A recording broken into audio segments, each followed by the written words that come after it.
E aí? Hoje a gente vai mergulhar numa das ideias mais radicais e, olha, transformadoras da história. A afirmação que está bem no coração do Evangelho de João. A de que o Criador do universo se tornou um de nós. Como isso é possível e o que isso significa? Bora descobrir. Agora, para e pensa no desafio. Como é que o apóstolo João conseguiria explicar a natureza de Jesus? Como colocar em palavras alguém que é, ao mesmo tempo, o criador de tudo que existe e um homem que sentia fome e que sentia cansaço? Essa foi a tarefa, assim, monumental que ele se propôs a fazer. E quem é que está nos contando essa história? Ninguém menos que João, um dos discípulos mais próximos de Jesus. Escrevendo décadas depois de tudo acontecer, ele não está só listando fatos, sabe? Ele está compartilhando uma revelação profunda, uma que foi amadurecida por uma vida inteira de reflexão. O nosso roteiro de hoje vai ser bem direto. A gente começa com o verbo, antes do tempo existir, depois vamos entender o que é esse tal de logos, aí a gente vê como o verbo se tornou carne e, por fim, vamos descobrir qual o propósito por trás de tudo isso. Então, vamos para a primeira grande ideia. João não começa a história dele num estábulo em Belém, não.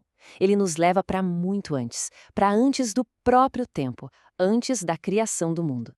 Essa única frase, gente, ela revela três verdades simplesmente incríveis. Primeiro, a pré-existência. No princípio era o Verbo, ou seja, ele já estava lá. Segundo, a sua personalidade distinta. O Verbo estava com Deus, mostrando que existe uma relação. E terceiro, sua natureza divina. O Verbo era Deus. É uma afirmação de tirar o fôlego. Então, o ponto crucial é este. Quando o livro de Gênesis diz no princípio, ele está falando do início do universo físico. Mas para João, no princípio nos joga numa eternidade que veio antes disso tudo. O Verbo não é parte da criação. Ele é o Criador que sempre existiu. Para a gente sacar a genialidade do que João fez, a gente precisa olhar para a palavra grega que ele usou para verbo, logos. Isso não é só uma tradução qualquer, é uma verdadeira ponte de ideias. Logos quer dizer muito mais do que só uma palavra falada. Carrega a ideia de razão, de princípio que ordena tudo e da expressão máxima de um pensamento. Para João, Jesus é a expressão exata e viva de quem Deus é. E é aqui que a gente vê a estratégia brilhante de João. Para os gregos, o logos era a razão impessoal por trás do cosmos. Para os judeus, a palavra de Deus era uma força que criava e que revelava.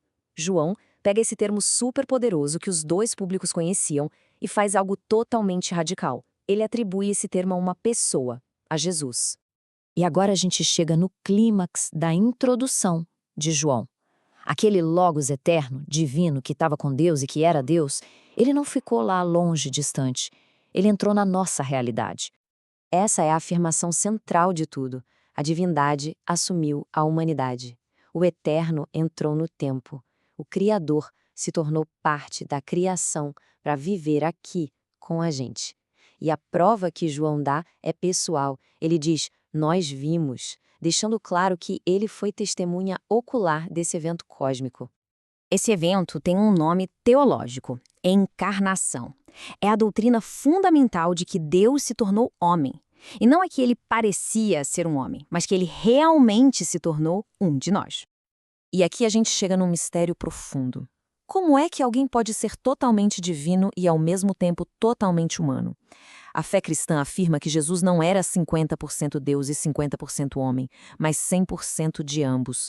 Duas naturezas completas, divina e humana, unidas perfeitamente numa única pessoa, sem se misturar, sem se confundir. E a frase habitou entre nós é ainda mais rica no grego original. A palavra usada lembra a ideia do tabernáculo lá do Antigo Testamento, aquela tenda onde a presença de Deus ficava.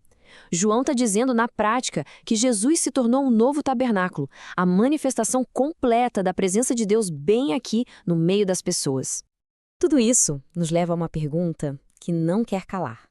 Por quê? Por que o Criador do Universo faria algo tão extraordinário assim?